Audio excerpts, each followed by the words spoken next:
Welcome to The Explainer. Today, we're diving into the invisible architecture working behind the scenes of the crypto space. We're talking about Chainlink, the infrastructure that's actually attempting to connect the digital frontier with the reality we live in every single day. Smart contracts were meant to change the world, right? They were promised as this ultimate revolution for finance and digital ownership. But, well, they harbor a fatal flaw, a massive limitation that literally stops their true potential dead in its tracks. Okay, Section 1, the smart contract flaw. Look, we all know smart contracts are these highly reliable, automated agreements that execute mathematically on the blockchain using basic if this happens, then do that code. But their greatest strength is kind of their biggest weakness. Their mathematical security comes with a really heavy price: absolute blindness. Think of a blockchain like a completely sealed titanium vault. It is incredibly secure precisely because it is closed off. But out here in the real world, things are dynamic, they're messy, and we're constantly generating outside data, live Bitcoin prices, weather events, sports results. A contract locked in that sealed vault has absolutely no way of knowing what's happening outside its walls. Section 2, bridging two worlds. So that fatal flaw we've been talking about, it actually has a formal, well-known name in the space. It's called the Oracle problem. This is the fundamental inability of blockchains to natively connect with, gather, or even verify outside real-world data. Honestly, without solving this, smart contracts are essentially just highly secure calculators locked in a dark room. Enter Chainlink. Founded back in 2017, its mission was super specific: act as the missing bridge connecting blockchains to real-world data. But, and this is absolutely crucial, Chainlink isn't just another Layer 1 blockchain. It's a decentralized Oracle network designed to sit right on top of existing blockchains, basically feeding them the lifeblood of outside data. All right, Section 3. How oracles actually work. Think of these oracles like a decentralized fleet of messengers. Say a smart contract needs the current price of Ethereum.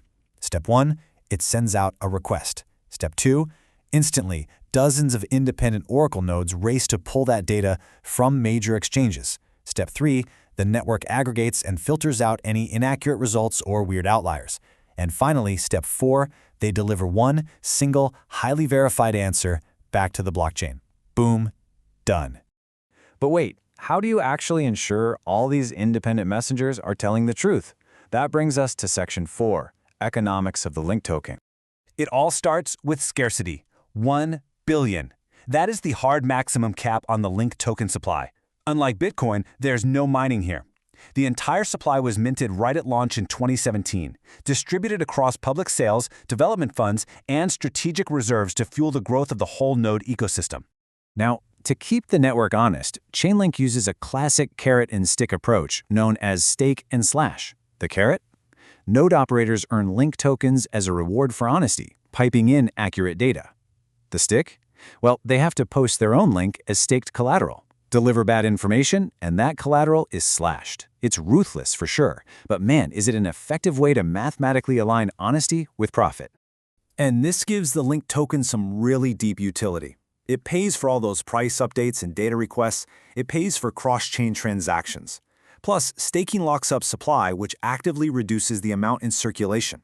This hyper-clear utility is exactly what fostered the infamous Link Marines. You know, that highly passionate crypto community who basically view themselves as the ultimate defenders of Web3's plumbing. Section 5. Real-world financial adoption. The jump from that 2017 launch to 2024 is frankly staggering. We are now seeing global financial heavyweights stress testing this bridge. In 2024, Swift and UBS actually ran pilots using Chainlink to move tokenized assets across entirely different blockchains. Around the same time, the DTCC ran its SmartNav pilot testing how to bring traditional mutual fund data on-chain. This isn't just theoretical anymore. Wall Street is actively kicking the tires. Let's look ahead. Section 6. Criticisms and the future.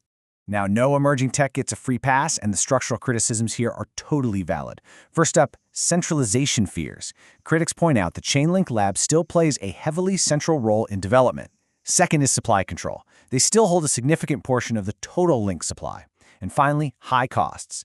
Operating on this robust network can be expensive, which has actively pushed some smaller projects to hunt for budget-friendly alternatives. Yet, despite those growing pains, the market reality is kind of undeniable. Even so, Chainlink does remain the dominant Oracle network by a wide margin.